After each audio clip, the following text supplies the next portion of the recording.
Esto casi no se sabe, pero la educación pública, gratuita y obligatoria fue inventada en algún momento de la historia. Antes no existía. La educación en la antigüedad distaba mucho de lo que hoy entendemos por educación. En Atenas clásica, por ejemplo, no había escuelas. Las primeras academias de Platón eran espacios de reflexión, conversación y experimentación libre. La instrucción obligatoria era cosa de esclavos. Por otro lado, la educación en Esparta era más parecida a una instrucción militar. El Estado se deshacía de quienes no alcanzaban los niveles esperados. Había clases obligatorias, fuertes castigos y modelamiento de la conducta a través del dolor y el sufrimiento. Antiguamente la educación estaba en manos de la Iglesia Católica, por lo menos en el mundo cristiano occidental. Y fue recién en el siglo XVIII, en una época de la historia que se llama despotismo ilustrado, seguramente lo escucharon en el colegio, en donde se creó el concepto de educación pública, gratuita y obligatoria. La escuela como la conocemos nace a fines del siglo XVIII y principios del siglo XIX en Prusia. Con el fin de evitar las revoluciones que sucedían en Francia, los monarcas incluyeron algunos principios de la Ilustración para satisfacer al pueblo, pero manteniendo el régimen absolutista.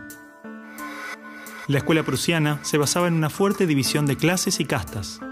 Su estructura, heredera del modelo espartano, fomentaba la disciplina, la obediencia y el régimen autoritario. ¿Qué buscaban estos déspotas ilustrados?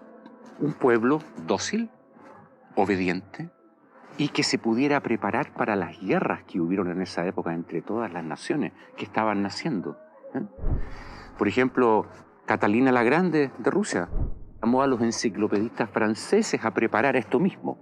Diderot, uno de los más famosos, estuvo allí para armar este paquete, ¿sí?, formador, no de ciudadanos, sino que de obedientes súbditos de estos estados. Las noticias del exitoso modelo educativo viajaron rápido, y en pocos años, educadores de América y Europa visitaban Prusia para capacitarse. Con el paso del tiempo, el modelo se expandió a nivel internacional. Muchos países importaron la escuela moderna con el discurso del acceso a la educación para todos, elevando la bandera de la igualdad, cuando justamente la esencia misma del sistema provenía del despotismo, buscando perpetuar los modelos elitistas y la división de clases. Ese es el origen de la educación pública. Fíjense ustedes que Napoleón, un poco posterior, y enemigo jurado de todos estos déspotas, hizo lo mismo. Él lo decía con todas sus letras.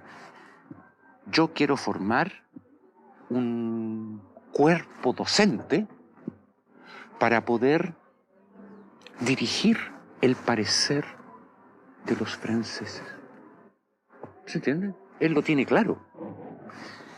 Y eso opera, se sepa o no se sepa, hasta el día de hoy. La escuela nace en un mundo positivista regido por una economía industrial. Por lo tanto, busca obtener los mayores resultados observables con el menor esfuerzo e inversión posible, aplicando fórmulas científicas y leyes generales. La escuela era la respuesta ideal a la necesidad de trabajadores, y los mismos empresarios industriales del siglo XIX fueron quienes financiaron la escolarización obligatoria a través de sus fundaciones. ¿Dónde coloco los hijos de estas personas para que puedan trabajar? ¿Cómo educamos en que aprendan a leer? ¿Cómo creamos obreros inteligentes? La educación sigue siendo lo mismo, una herramienta para formar trabajadores útil al sistema y una herramienta útil para que la cultura permanezca siempre igual y siempre se repita, lo cual es conservar la estructura actual de la sociedad. La escuela se complementó con investigaciones sobre el control de la conducta, propuestas de utopías sociales y hasta teorías de superioridad racial. No es de extrañar que los primeros estados con el sistema prusiano o similar fueran con el paso de las generaciones focos de xenofobia y nacionalismo extremo. El modelo de producción industrial en cadena de montaje era perfecto para la escuela. La educación de un niño era comparable a la manufactura de un producto. Por lo tanto, requería una serie de pasos determinados en un orden específico. separando a los niños por generaciones en grados escolares.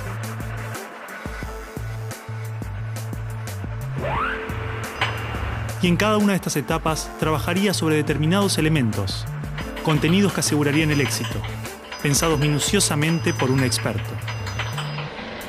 Digamos que el maestro es la figura que es la encargada de enseñar una serie de contenidos que tocan, porque alguien ha determinado así, en una edad determinada.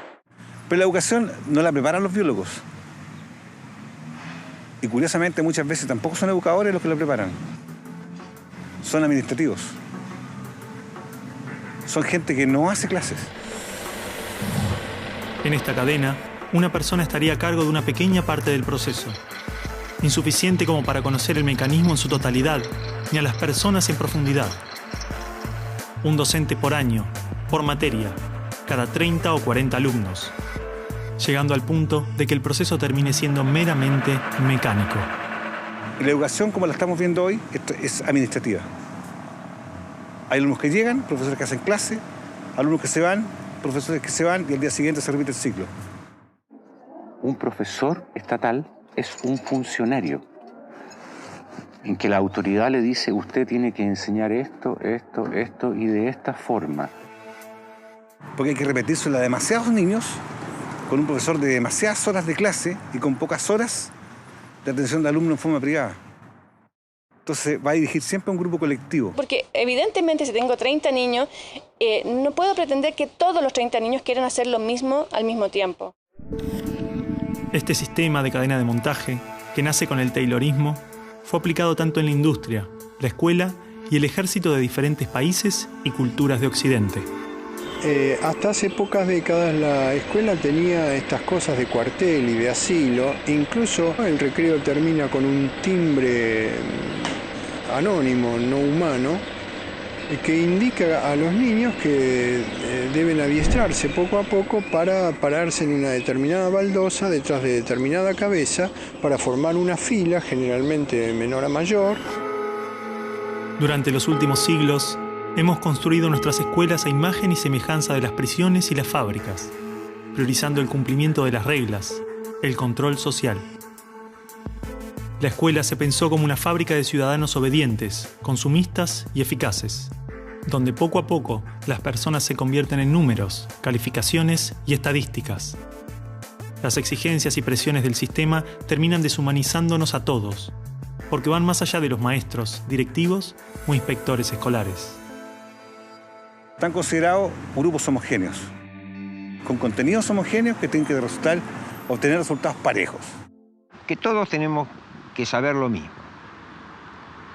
A pesar de que los adultos no sabemos todo lo mismo, a pesar de que no nos dedicamos todo a lo mismo, en las escuelas todos tienen que querer hacer lo mismo y hacerlo igualmente bien. Entonces la escuela tiene poca capacidad de responder a las necesidades individuales, porque la escuela instruye. Es un centro de instrucción y es lo que hace. El que no aprende, se queda. Esa es la realidad. Esto de alguna manera ya implica que el sistema educativo es un sistema de exclusión social.